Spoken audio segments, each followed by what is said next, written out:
하나님께서 주시는 말씀은 시편 91편 1절부터 8절의 말씀입니다. 이제 다 같이 시편 91편 1절부터 8절의 말씀을 한 목소리로 합독하시겠습니다. 지존자의 은밀한 곳에 거주하며 전능자의 그늘 아래 사는 자여, 나는 야훼를 향하여 말하기를 그는 나의 피난처요 나의 요새요 내가 의뢰하는 하나님이라 하리니, 이는 그가 너를 새 사냥꾼의 올무에서와 심한 전염병에서 건지실 것이미로다. 그가 너를 그의 깃으로 덮으시리니 내가 그의 날개 아래 피하리로다. 그의 진실함은 방패와 손방패가 되시나니 너는 밤에 찾아오는 공포와 낮에 날아드는 화살과 어두울 때 퍼지는 전염병과 밝을 때 닥쳐오는 재앙을 두려워하지 아니하리로다. 1000명이 내 왼쪽에서 10,000명이 내 오른쪽에서 엎드러지나 이 재앙이 내게 가까이 하지 못하리로다. 오직 너는 똑똑히 보리니 악인들의 모욕을 내가 보리로다. 아멘. 예수 그리스도에 대한 새로운 발견이라는 제목으로 은혜를 나누고자 합니다. 얼마나 어두움은 무서운 것이고 밝음은 좋은 것이다. 이것을 증거하려고 하면 어떻게 해야 되겠습니까?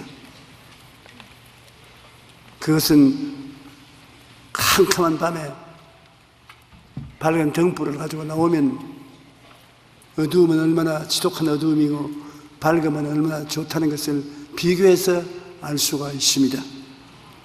배가 굉장히 고파야 밥이 굉장히 중요하다는 것을 압니다.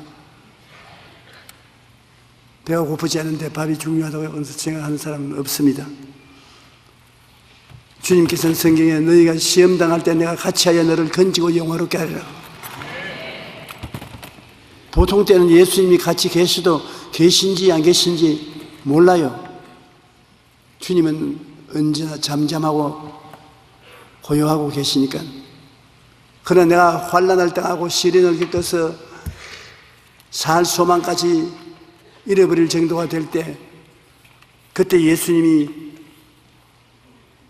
나타나시고 여러분 마음속에 그리스도의 임재를 느끼게 되면 정말 주님이 계시구나 알 수 있습니다.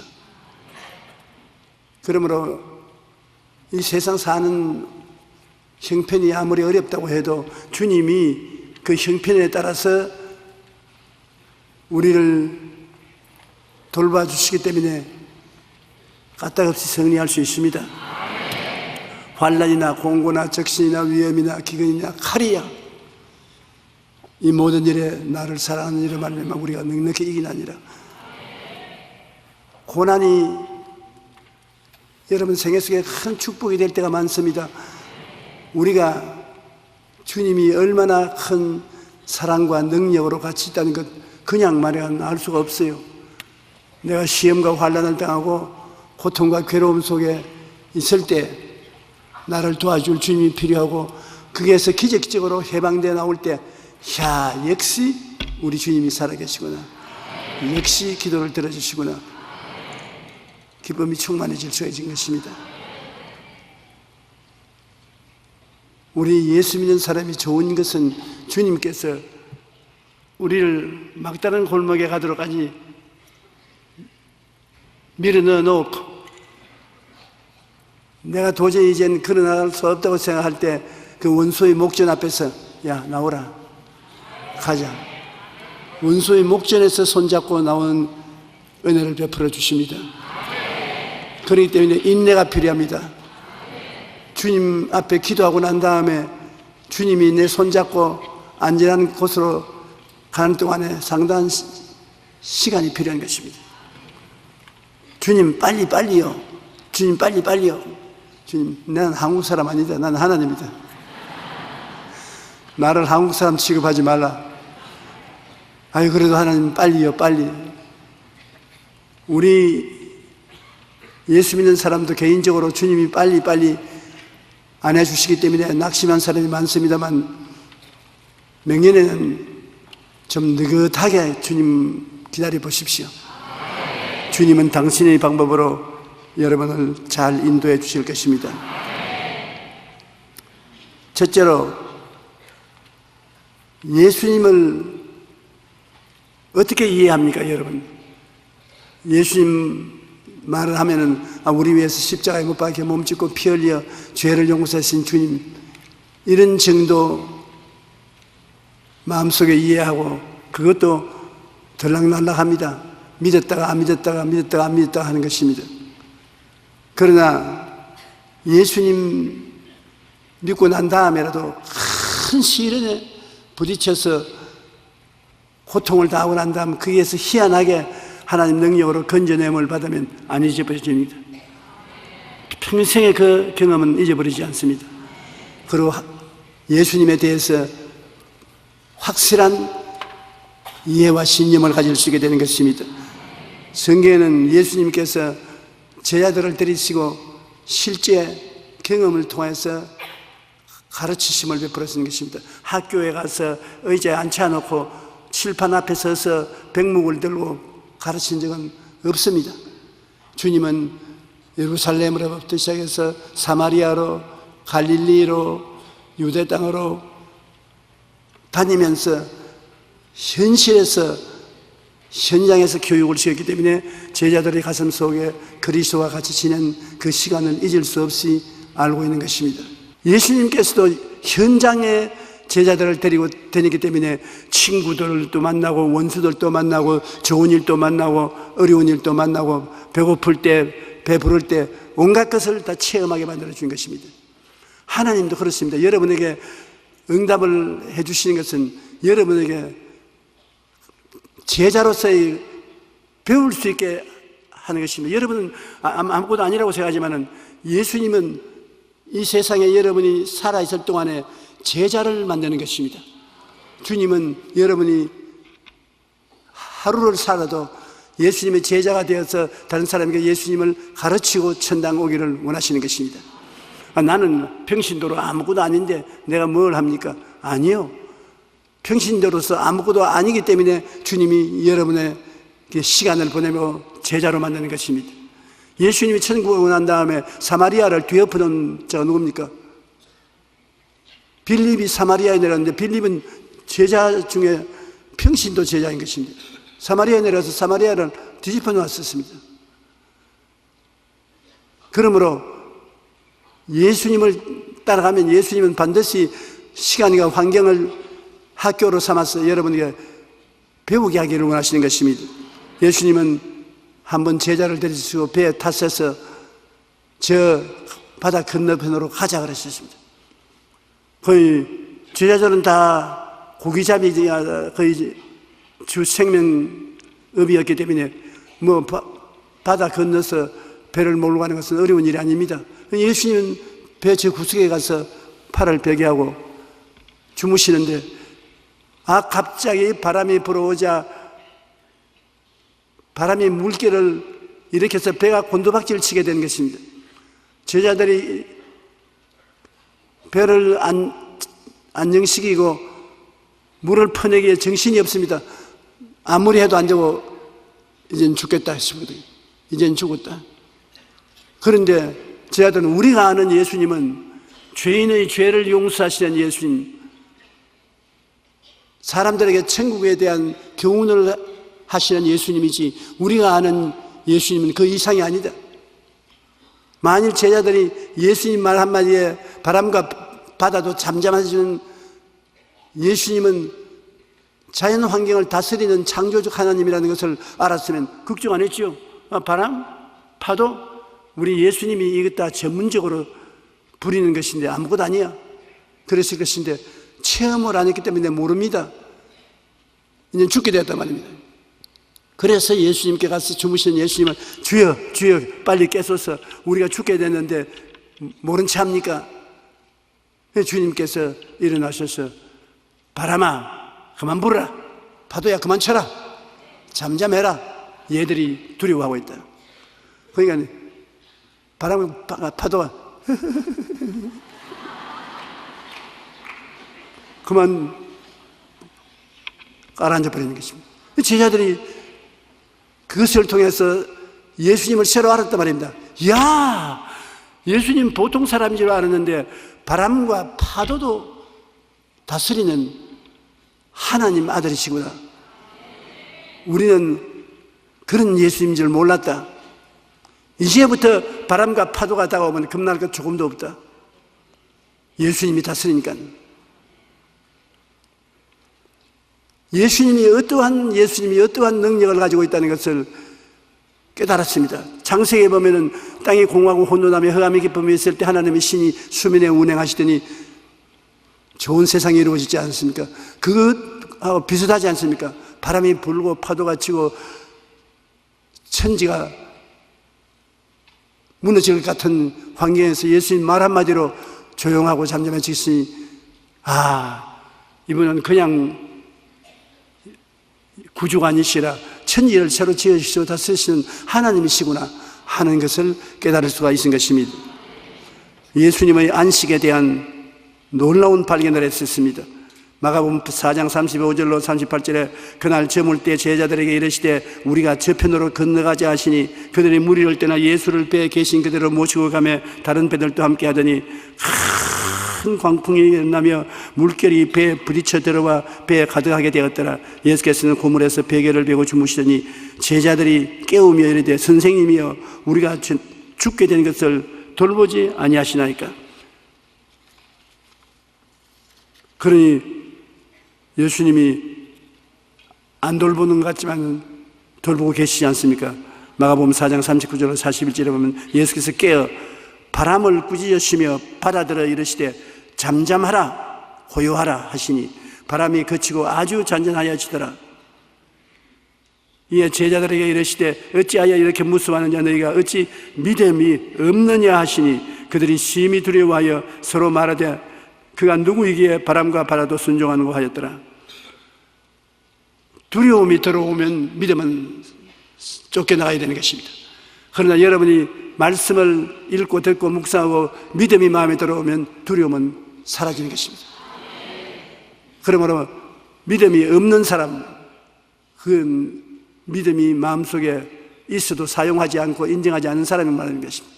보통은 믿음이 없이 행하니까 믿음이 없는 사람이, 겨자씨만한 믿음이 있는 사람, 믿음이 큰 사람 이렇게 나누어지는데, 여러분은 오늘 이 이야기를 듣고 난 다음에 성경은 예수 그리스도는 어제나 오늘이나 영원토록 동일하다고 했습니다. 그때 풍랑이는 바다에 배를 타고 가던 예수님은 오늘 또 여러분의 인생이 풍랑이 일어나서도 여러분 인생의 배에 들어와서 팔을 베개하고 주무신 것입니다. 상징적으로 보여준 것입니다. 제자들이 예수님을 잠에서 깨운 것처럼 여러분도 하나님께 부르짖어 기도하면 주님이 깨어 일어나시는 것입니다. 그리고 여러분이 기도하고 부탁하는 것을 주님께서 응답해 주시는 것입니다. 바람을 잠잠케 하고 파도를 잠잠케 하는 것. 주님이 행하시는 모든 일은 그를 통해서 우리에게 교훈을 주시는 것을 말하는 것입니다. 예수님은 바람과 파도조차 복종시키고 환난을 평안하게 만드는 안식의 주인이 되신다는 것을 제자들은 알게 됐습니다. 여러분, 우리도 이를 통해서 오늘 큰 은혜를 받아 나갈 것은 주님께서는 자연 환경을 다스리신다는 것입니다. 우리 가운데 계셔서 죄악을 다스리고 마귀를 다스릴 뿐 아니라 자연 환경도 다스린다. 제가 잘 아는 선교사님 한 분, 아프리카 열대지방에 가서 목회를 하는데 제게 이런 이야기를 해줍니다. 그가 애를 먹고 전도를 해서 추장에게 예수를 믿게 만들었어요. 거기는 추장이 오케이 하면 밑에 있는 사람들은 다 그대로 믿고 나가요. 근데 추장을 겨우 설득을 해서 예수를 믿게 됐는데 하루는 빨리 오라 해서 가니까 추장의 아들이 열병에 걸려서 부글부글 끓습니다. 그 추장이 내가 예수를 믿고 난 다음에 우리 아들이 열병에 걸려서 죽게 됐는데 빨리 고쳐라. 빨리 안 고치면 우리 동리에는 발도 못 들이고 한다. 그래요. 그 선교사가 가만히 생각하면 기가 막히거든요. 여름에 그 아이의 열을 낮출 수 있으려면 우박이 내려오거나 비가 얼음이 와야 되는데 얼음 만드는 냉장고 하나 없는 그 동리에서 어디에서 얼음을 만들어서 그 애를 살립니까? 본인이 열이 있어 얼마나 있으면 심장마비가 걸려 죽을 것 같아요. 그런데 그 사람이 자기가 하는 말이 보통 기도는 하나님이면 어떻게 하시겠습니까? 이 문제를 해결해 주시옵소서. 그런 약한 기도를 해서는 안 돼요. 하나님 무릎 앞에 딱 나서 앉아서 하나님 언제만 우박을 주고 언제만 우박 안 줄 실력입니까? 나 이거 전도해놨는데 아들이 열병으로 죽으면은 하나님과 제가 한꺼번에 쫓겨나갑니다. 그런데 우박을 주십시오. 전지전능 무소 부재하신 하나님 이름 부실 예가 없어요. 하나님 우박 주십시오. 그래야 선교를 계속할 수 있습니다. 그런데 갑자기 구름이 끼더니만 창대비가 쏟아지는데 그 선교사가 하늘을 쳐다보고 비 말고요 새로 들으세요. 우박 말입니다. 우박. 하나님은 귀가 먹지 않았을 것인데 우박을 주세요. 그러니까 다다다다다다다다다다다다다 막 우박이 쏟아지는데 그릇마다 우박이 얼음이 가득해서 그래 그 얼음을 갖다 놓고 그 추장 앞에서 어린아이에게 우박으로 얼음 10불을 해서 열을 낮추고 고쳐놨었습니다. 그러니 그 동리 전체는 다 예수를 믿게 되고 하나님 영어롭게 하게 되고. 그러면 이 선교사님이 예수님께서 바람과 파도도 잠잠케 하시고 환경을 변화시키는 기적을 행하시는 하나님이라는 것을 몰랐다면 기도를 올바르게 못했을 것이고 아이는 죽었을 것입니다. 우리가 하나님이 어떠하신 분을 알고 믿고 기도해야 되는 것입니다. 어떻게 아느냐? 예수님은 십자가에 달리기 전까지 제 아들에게 당신이 어떠하신 분을 알리는데 전력을 기울이셨습니다. 바람과 파도를 잠잠케 하시는 예수님이 있다는 것을 우리에게 알리려고 애를 쓰셨기 때문에 여러분 오늘 여러분 삶에 바람이 불어옵니까? 파도가 칩니까? 자유롭게 되고 싶습니까? 그러면 집에 가셔서 기도할 때 하나님 조영기 목사에게 신분 조사를 알려주셨습니다. 주님 바람과 파도도 잠잠케 하는데 큰 거 아니고 적은 것이니 요거 좀 잠잠케 해주십시오. 그래 편안히 자라. 나도 일어나면 해놓을 테니까. 주님이 기도 응답을 굉장히 잘해 주십니다. 여러분 우리가 기도를 잘못해서 그렇지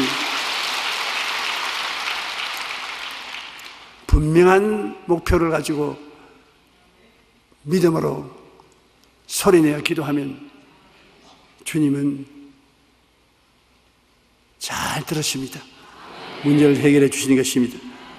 그러므로 우리는 이제 이 세상을 살아갈 때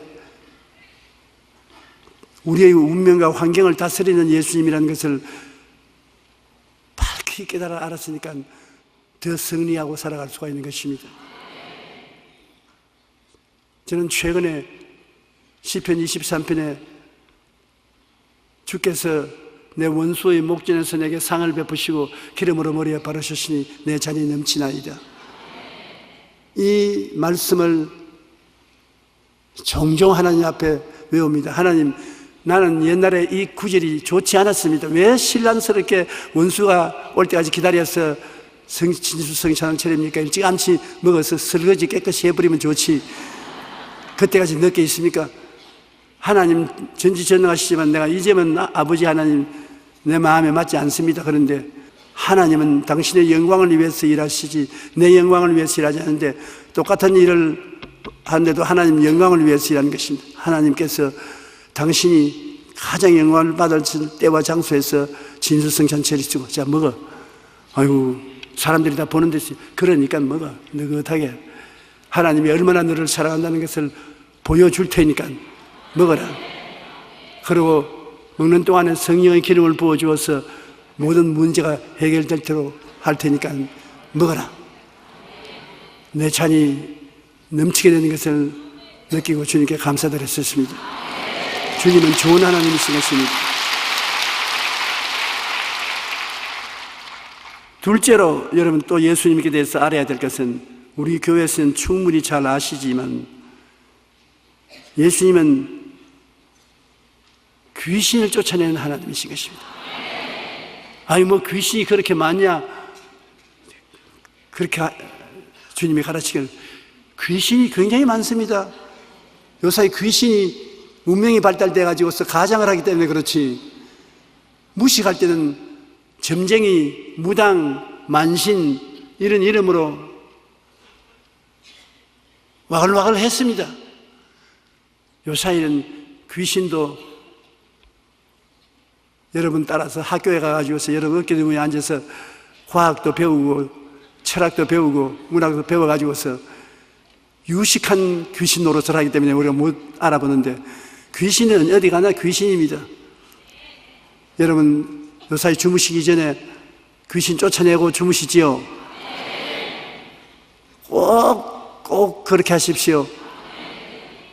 그러면 여러분의 생활이 무척 편안해지는 것입니다. 주님께서는 복음을 전가할 때 제일 먼저 제자들에게 회개하라 천국가 가까이 왔다 하시고 귀신을 쫓아내라 그러셨습니다. 누가복음에 보면 누가복음 4장 31절로 37절에 갈릴리 가버나움 동네에 내려오사 안식일에 가르치심에 그들이 그 가르침에 논란이 있는 그 말씀이 분위가 있음이라 회당에 더러운 귀신 들린 사람이 있어 크게 소리 질러 이르되 아 나사렛 예수여 우리가 당신과 무슨 상관이 있나이까 우리를 멸하러 왔나이까 나는 당신이 누구인 줄 아노니 하나님이 거룩한 자니이다. 예수께서 꾸짖어 이르시되 잠잠하고 그 사람에서 나오라 하시니 귀신이 그 사람을 무리 중에 넘어뜨리고 나오되 그 사람은 상하지 아니한지라 다 놀라서로 말하되 이 어떠한 말씀인고 권위와 능력으로 더러운 귀신을 명함에 나가는도다. 그러니까 예수의 소문이 그 근처 사방에 퍼졌다고 말했습니다. 예수님은 귀신에 대해서는 불덩어리와 같습니다. 예수님 이름에 견디지 못해요. 많은 사람들이 귀신 들린 사람이 교회 와도 옛날 예수님이 계실 때는 쫓아냈을 때 지금은 막 같이 사는 시대가 왔다. 화해하고 같이 살자. 그렇게 하는데 그렇지 않습니다. 귀신이 들어오면 도적질하고 죽이고 멸망시키는 일을 하기 때문에 큰 불행이 다가오므로 쫓아내야 돼요. 부딪히면 쫓아내야 돼요. 저는 50년 동안에 귀신 많이 쫓아냈습니다. 내게 붙은 놈도 쫓아내고 성도들 심신에 있는 귀신도 쫓아내고 환경에 있는 귀신도 쫓아내고 알면은 쫓아낼 때가 많습니다. 하루는 천막교회 새벽 기도를 제가 하고 난 다음에 한 사람 한 50대가 되는 자매님이 기도를 하는데 굉장히 열정적으로 기도를 하는데 횡설수설을 해요. 그 무슨 횡설이냐면 죽여버린다. 내 말 안 들으면 잠잠해야지. 입 주둥이 닫아. 주둥이 닫아. 그럼 자기 두드리고 그래서 아마도 이게 기분이 좋지가 않아요. 그래서 내가 가서 머리에다 써놓고 예수 이름으로 명하니 종살지니까 탁 쳐다보니 왜 남은 머리에 손재요? 그래서 자매는 당연히 누구요? 누구이는 누구야? 난 나지. 아니 자매님이 누군지 신분은 내가 알고 있습니다. 누구냐면 그 남편이 적십자병원 소아과 과장입니다. 그 부인인데 좋은 대학을 나오고 인텔인데 항상 몸 반신이 나빠가지고서 몸 반신을 끌고 다닙니다. 그 남편이 의사 선생님이기 때문에 고쳐주려고 그렇게 애를 썼으나 안 나았어요.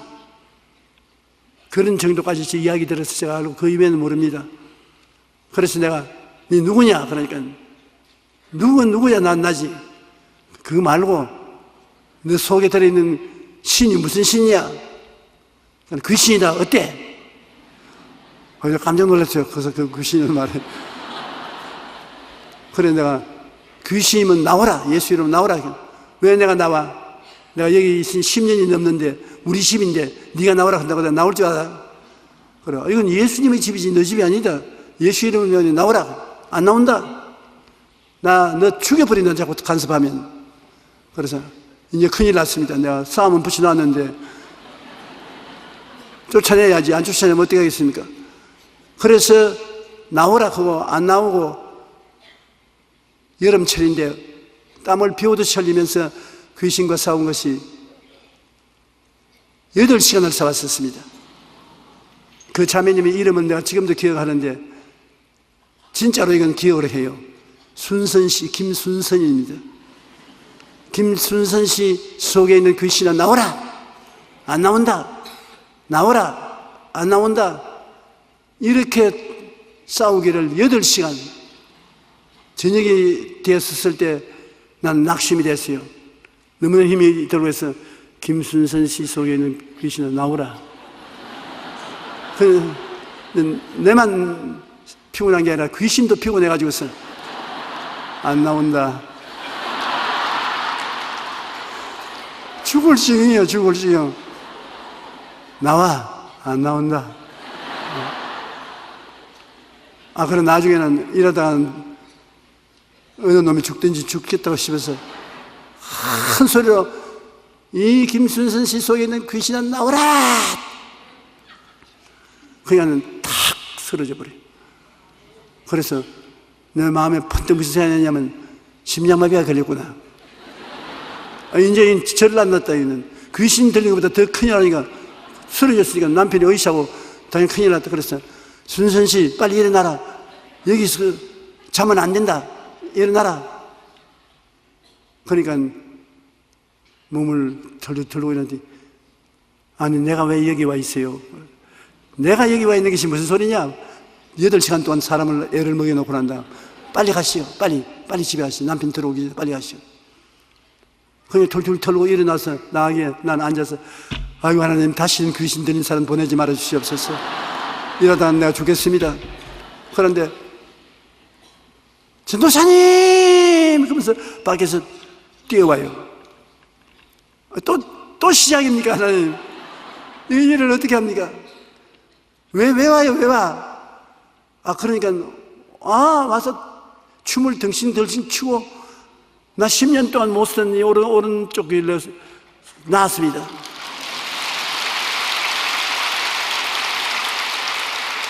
깨끗이 나와서 그 주간에 수학과 박사인 그 남편 그 부인과 같이 손잡고 천막교에 와서 그날은 내 설교를 듣지 않고 그가 간증 설교를 했어요. 간증 설교가 내 설교보다 훨씬 좋아요. 사람들이 굉장히 아멘을 하고 그렇게 했습니다. 오늘날 또 예수님은 귀신 들린 자를 고치는 주님이십니다. 그냥 종교인의 지도자가 아니라 예수님은 구원하시고 병을 고치시는 하나님이신 것입니다. 주님은 성경에 보면 병 고치는 일을 많이 했습니다. 누가복음 8장 26절로 35절에 보면 갈릴리 맞은편 그라사인의 땅에 이르러 예수께서 육지에 내리심에 그 도시 사람으로 귀신 들린 자 하나가 예수를 만나며 그 사람은 오래 옷을 입지 아니하며 집에 거하지도 아니하고 무덤 사이에 거하는 자라 예수를 보고 부르시며 그 앞에 엎드려 큰 소리로 불러 이르되 지극히 높으신 하나님의 아들 예수여 당신이 나와 무슨 상관이 있나이까 당신께 구하오니 나를 괴롭히지 말소서 하니 이는 예수님께서 이미 더러운 귀신을 명하사 그 사람에게 나오라 하셨음이라. 예수께서 내 이름이 무엇이냐 물으신즉 이르되 군대라 하니 이는 많은 귀신이 들렸음이라. 귀신들이 그 사람에게서 나와 돼지에게로 들어가니 그 때가 비탈로 내리더라. 호수에 들어가 몰사거늘 사람들이 그 이루어진 일을 보러 나와 예수께 이르되 귀신 당한 사람의 옷을 입고 정신이 온전하여 예수의 발치에 앉아 있는 것을 보고 두려워하더라. 군대 귀신이 있어요. 한 사람 속에 군대가 들어있는데 로마 시대 군대는 몇 명인 줄 압니까? 한 군대는 2,000명입니다. 그러면 한 사람 속에 2,000마리가 들어앉아요. 성한 사람 속에 들어있어도 2,000마리가 들어있으면 정신이 없을 것인데, 이 몸도 성하지 못한 사람 속에 2,000명이 들어있어요. 귀신은 우리에게 해방을 가져오나 예수님은 언제나 고쳐주시는 것입니다. 갈릴리 회당에 18년간 귀신에 들려 앓으며 꼬부라져 조금도 펴지 못하는 한 여자가 있다. 귀신이 그 허리를 꼬부라서 바로 서지를 못해요. 허리가 아파서. 그러니까 허리를 만져보는 사람 많이 있는데, 그런 귀신은 내 설교만 들어도 다 쫓겨나니까 걱정하지 마세요. 교회에 와서 설교를 못 들을 정도로 허리가 꼬부라졌으면 그건 귀신 쫓아내야 돼요. 예수께서 보시고 불러 이르시되 여자여 내가 내 병에서 놓였다 하시고 안수하시니 여자가 곧 펴고 하나님께 영광을 돌리더라. 일상 생활에 주님이 언제나 도와주지 않습니까? 사도행전 10장 38절은 예수님 청당 올라가시고 난 다음에 기록한 사도행전인데, 하나님이 나사렛 예수께 성령과 권능을 기름 붓도 다했으며 제가 두루 다니시며 착한 일을 행하시고 그에게 온 모든 환자들을 고쳤다고 사도행전 누가가 기록해 놓은 것입니다. 이러므로 여러분, 우리가 살아가는 동안에 귀신은 항상 따라다니니까 쫓아내야 되는 것입니다. 기분이 우울하고 나쁘면 그 배후에 귀신이 있습니다. 아침에 자고 일어나는데 마음에 아주 우울하고 답답하고 살고 싶었다가 안 살고 싶었다가 그렇게 자꾸 생각하거나 앉아서 귀신 쫓아내십시오. 나사렛 예수 이름을 명하는 귀신아 물러가라. 물러가라. 어느 순간에고 귀신이 여러분 밀치고 나갈 때도 있고, 전기가 스위치 집어자는 대로 떨리면서 나갈 때도 있고, 화음 치면서 나갈 때도 있고, 귀신이 나가고 자유롭고 평안하게 되는 것입니다. 그리고 주님께서는 병든 자를 다 고쳤습니다. 제자들을 데리고 다니면서 병든 자를 난 너 못 고친다 가라 그런 말 한 적이 없어요. 예수님 원수들조차도 예수님이 병든 자를 다 고친다는 것을 인정했던 것입니다. 마태복음 4장 23절로 24절 저하고 같이 읽어보십시다. 예수께서 온 갈릴리에 두루 다니사 그들의 회당에서 가르치시며 천국 복음을 전파하시며 백성 중에 모든 병과 모든 약한 것을 고치시니 그의 소문이 온 수리아에 퍼진지라. 사람들이 모든 앓는 자 곧 각종 병에 걸려서 고통당한 자, 귀신 들린 자, 간질하는 자, 중풍병자들을 데려오시니 그들을 고치시더라. 그러니 예수님 자체가 종합병원이에요. 가는 곳마다 온갖 병자들이 다 오는데 다 고쳤고, 어떤 사람은 고쳐주고 어떤 사람은 안 고쳐주고 그런 차별이 없어요. 예수님 어제나 오늘이나 영원토록 동일하다고 말씀했는데, 오늘 우리 모인데도 예수님이 와 계시기 때문에 다 나아야 돼요. 낫기 싫어서 예수님을 떠나가는 사람은 몰라도 낫기를 원해서 온 사람은 다 나아요.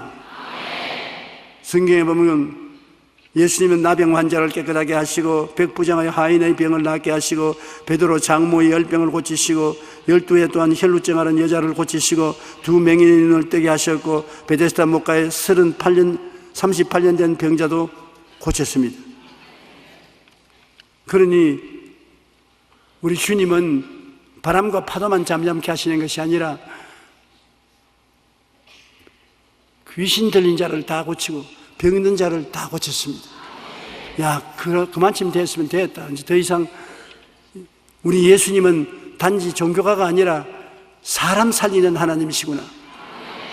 기독교는 사람 살리는 종교요, 예수님은 사람에게 행복을 갖다 주는 구주이라는 것을 알았는데, 주님이 그것만 있는 것이 아닙니다. 배고픈 자를 먹이시는 예수님, 이 세상에 먹고 사는데 무관심한 예수님이 아니라 먹고 사는 것까지 관심을 기울이는 예수님이라는 것입니다. 예수님께서 나사렛 호수 가에 나가서 이른 아침에 좀 바람 쐬려고 했는가 봅니다. 그런데 사람들이 기다리고 있다가 예수님이 구름대같이 모여오니까 예수님이 피할 데가 없어요. 강단도 없고. 그 베드로가 어부들이 물고기 잡고 난 다음에 한 마리도 못 잡으니까 배에서 그물을 내려서 그물 씌는 예수님 찾아가서 배에 올라타서 좀 띄워달라고 해서 거기서 말씀을 증거해 주셨습니다. 그래서 사람들이 뭐라고 하겠습니까? 저 밤새도록 고기를 잡아도 한 마리도 못 잡은 놈이 또 예수 선생에게 딸려가지고서 배 모시고 설교를 하게 되니 고기를 못 잡았으면 빨리 집에 나가야지 배를 붙잡혀서 집에도 못 가고 어떻게 하려고 해요? 그런데 예수님께서 말씀을 다 마치시고 난 다음에 베드로를 보시고 깊은 곳에 가서 그물을 던져 고기를 잡아라. 베드로가 뭐라고 했습니까? 그냥 가시지 뭘 또 깊은 곳에 가서 그물을 던지라고. 고기는 우리가 압니다. 주님, 우리가 알아요. 해가 뜨면은 물고기가 깊은 데로 깔아앉아서 잠을 자기 때문에 그물에 한 마리도 안 걸려요. 햇빛이 없을 때 밤 동안에 해변가로 나오고 있기 때문에 우리가 잡지. 그렇게 변명을 할 만한데 베드로가 주님께서 말씀하시니까 밤새도록 그물 던지도 못 잡으시도 주님 말씀에 의해서 그물 한번 던져보겠습니다. 그거 던지니까 이게 웬일입니까? 물고기가 너무 많이 잡혀서 그물이 찢어진지라 동료들 배를 다 불러서 거기도 가득 채웠었습니다. 거기에서 깨달은 주님은 어떤 주님인 것입니까? 하나님의 일을 하면 하나님은 우리 인간의 일을 해주신다. 하나님 말씀을 증거하는데 배를 강단으로 빌려주고 나니까 그 배가 하는 목적은 고기 잡는 것이니까 주님이 데리고 들어가서 고기를 엄청나게 많이 잡게 하시다. 이러므로 우리 예수 믿는 신앙은 그냥 산에 들어갔으면 엎드려 있어라, 교회 갔으면 엎드려 있어라, 그런 것이 아니고 신앙과 현실 생활이 분리하지 않고 같다는 것입니다. 예수 믿을 뿐 아니라 사업도 하고, 잘 믿을 뿐 아니라 사업도 잘하고, 수입도 많이 얻을 뿐 아니라 신앙도 많이 가져라는 것입니다. 영혼이 잘됨 같이 범사에도 잘 되라. 영혼은 잘됨 같이 범사는 쬐끔 되라. 그렇게 안 했습니다. 영혼이 잘됨 같이 밸런스가 맞게 범사에도 잘 되라. 그래서 예수님께서는 복음만 전가하는 것이 아니라 고기잡이 하는 어부의 역할도 하신 것입니다. 그러므로 예수님께서 중소기업만 들어와서 돌보는 게 아니라 구멍가게에도 예수님이 들어와서 같이 해주시는 것입니다.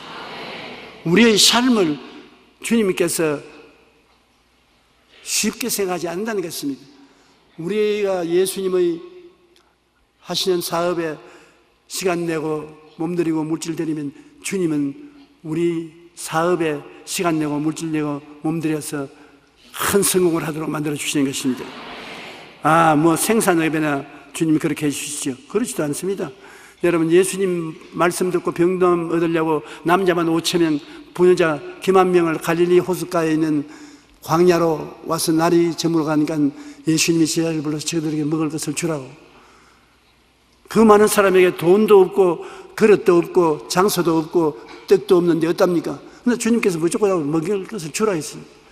그래서 제자들이 보리떡 5개와 물고기 2마리를 가지고 나오니까 주님이 그것을 받아서 축사를 하셨습니다.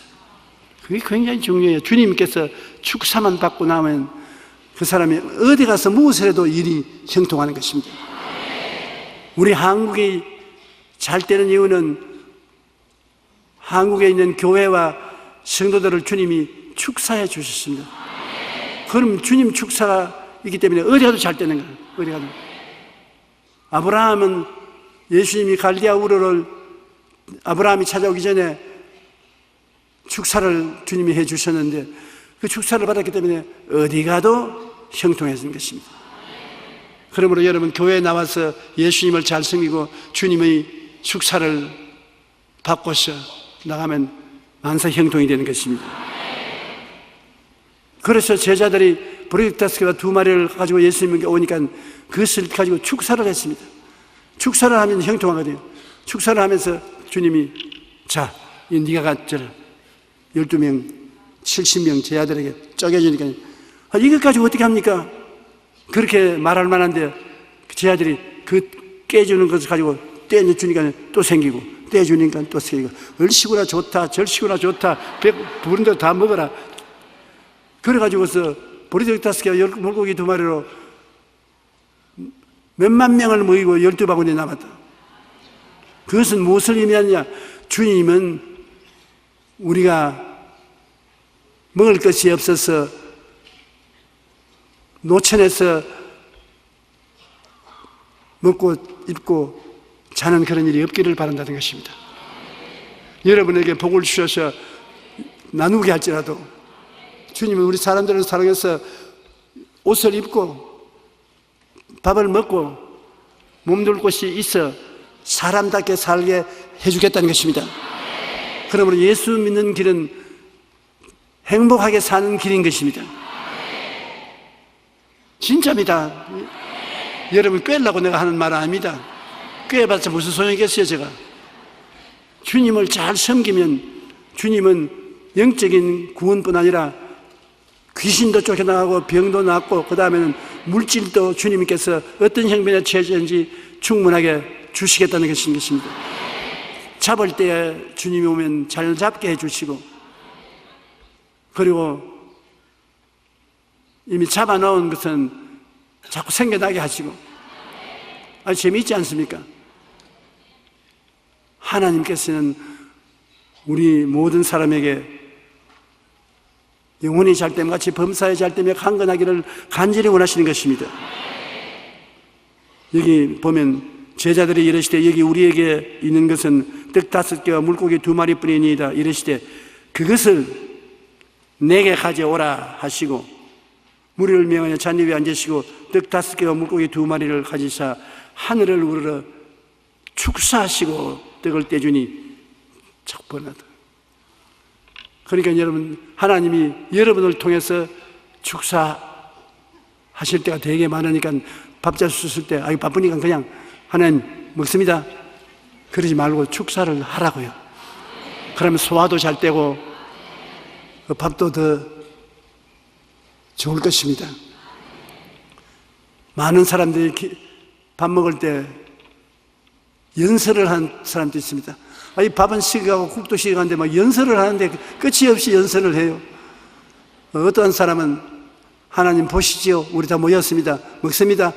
안녕. 이건 뭐 기도인지 기도가 아닌지도 모르겠는데 잔소리하지 말고 하나님 오늘 식탁을 허락해 주시니 감사합니다. 우리 가족들이 건강하게 식탁을 대할 수 있으니 감사합니다. 병든 자는 고쳐주시고 영한 자는 붙들어 주시옵소서. 저희들 오늘 이 음식 먹고 주님 영광 위해서 살게 하여 주시옵소서. 예수 이름으로 축복합니다. 그러면 축사를 한 것이 됩니다. 하나님은 축사하면 축사가 따라다니면서 모든 것을 잘 되게 한단 말입니다. 여러분 축사를 해주시면 그 축사가 굉장히 효과를 발생하는 것입니다.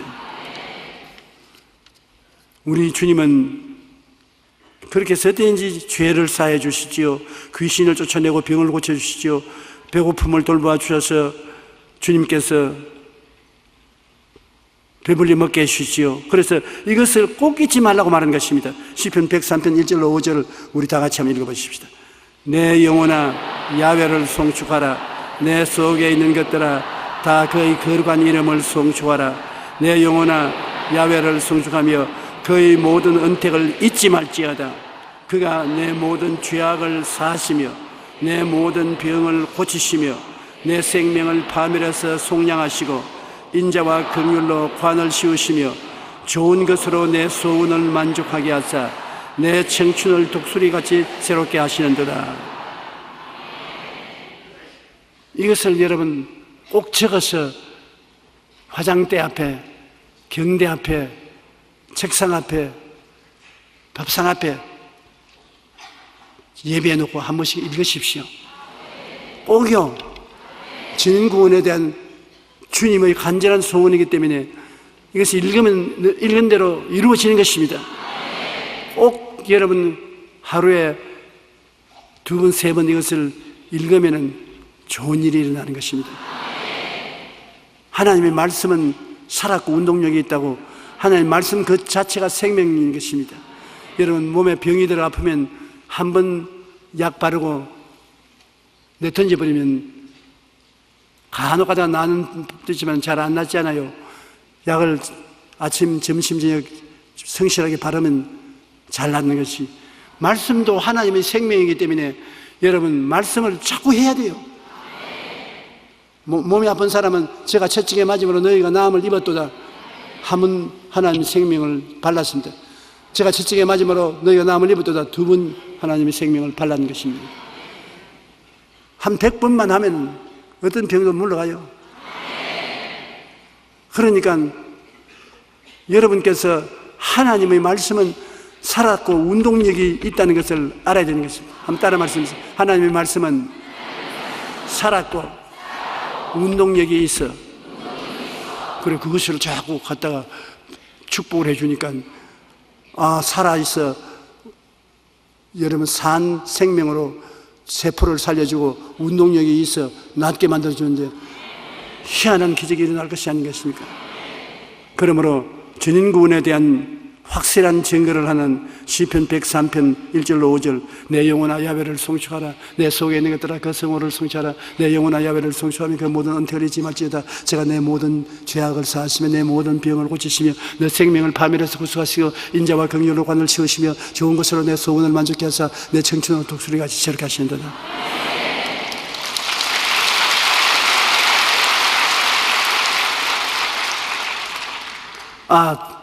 저 같은 사람도 외우는데 내가 왜 못 외워요? 나 병원에 가니까 치매가 가까워왔는지 안 가까워왔는지 그 조사하는 선생님이 앞에 앉아 있기에 제가 이 말씀을 쫙 외웠습니다. 외우면서 치매가 오겠습니까? 그러니까 말도 마십시오. 치매가 천리로 달라붙어.